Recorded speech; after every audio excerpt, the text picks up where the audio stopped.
There's this boy. I don't know his name. At least, I didn't not for a long time. But I noticed him. More than I probably should have. More than I let anyone know. I remember the first time I saw him.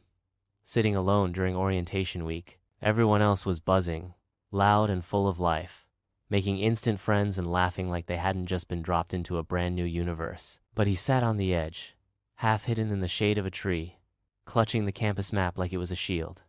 He looked like he wanted to disappear. But he also looked beautiful. Not in a loud magazine cover way. It was quieter than that, softer. His eyes were dark and thoughtful, always moving like he was observing more than he ever said. He had this way of folding in on himself, like he didn't want to take up space, and I don't know why, but that made me want to notice him more. And I did. God, I did. I never said anything. That's what kills me now. It would have been so easy. A wave, a hey, a dumb question about class or the weather. I had 100 chances to speak to him, and every time I stayed silent. Why? Fear, maybe. I've always been good at pretending. The golden boy, the friendly guy, the one who makes people laugh and gets invited to parties and has a girl on his arm when it's convenient. But that's not the full picture. Inside, I've always been messier. I've carried things I couldn't explain, feelings I didn't know what to do with. I didn't have the words. I didn't have the courage. But I had him always there, on the edge of my world. I saw him everywhere after that first day. In the library, tucked behind a stack of books, scribbling into a journal. At the cafe, sitting alone with headphones in, staring out the window like he was waiting for something or someone. I started timing my visits to the same places. I told myself it was coincidence, but it wasn't. I learned his routines. Not obsessively, I wasn't stalking him or anything, but I noticed, like how he always wore this navy hoodie with fraying cuffs, or how he tapped his pen against his lip when he was deep in thought, how he always looked like he was about to leave the room before he ever walked in.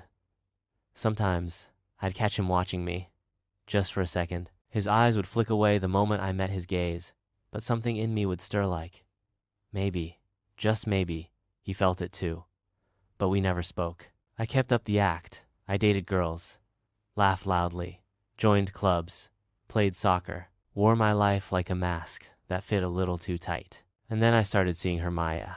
She was smart and pretty and liked the same music I did. Everyone said we looked good together. Picture perfect. But when I kissed her, I thought of him. I hated myself for that. I wasn't using her. I liked her. I really did. But she didn't make my chest ache.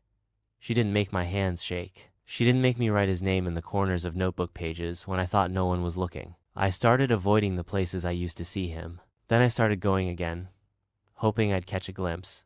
I was a contradiction, a walking storm of longing and denial, and he was always just out of reach. There was one day I almost did it. The rain had started suddenly, and I was caught without an umbrella. I ducked under the building's awning, soaked to the skin and shivering. Then he turned the corner, holding a beat-up navy umbrella. Our eyes met.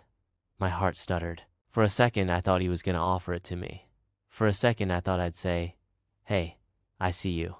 I've seen you this whole time." But he didn't. He looked away and kept walking, and I just stood there, dripping, watching the distance grow between us again. I started writing about him. Little pieces, poems, lines of thought, half-formed dreams I never shared with anyone. There's a boy who carries the quiet like a crown. He's sunlight through a dusty window, always there, but unreachable. If I were braver, maybe I'd know the sound of his voice. I kept them in the Notes app on my phone. Sometimes I reread them late at night and wondered if he ever thought of me too. It wasn't just attraction. It wasn't just the way he looked when the wind caught his hair or the softness in his eyes. It was the feeling he gave me. Like I was something more than I pretended to be. Like maybe there was a version of me truer, quieter, more honest who could have belonged beside him. But I never let myself get close enough to find out. There was a moment that haunts me. I was sitting under the old tree near the science building, reading. It was one of the few places I could be alone without feeling lonely. I glanced up, and he was standing across the courtyard. He looked like he wanted to say something.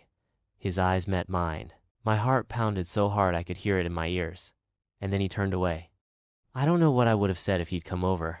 I like to think I'd have found the right words, but maybe not. Maybe I would have just sat there, silent, too stunned to do anything but stare. Because loving someone from a distance makes them mythic. And myths aren't meant to be touched. We never spoke. Not once. 4 years. Countless glances. 1,000 almost. And not a single word. Graduation came. We wore caps and gowns and took pictures with people we might never see again. Maya had broken up with me months before Shay. Said I felt far away, like I was somewhere else even when I was right next to her.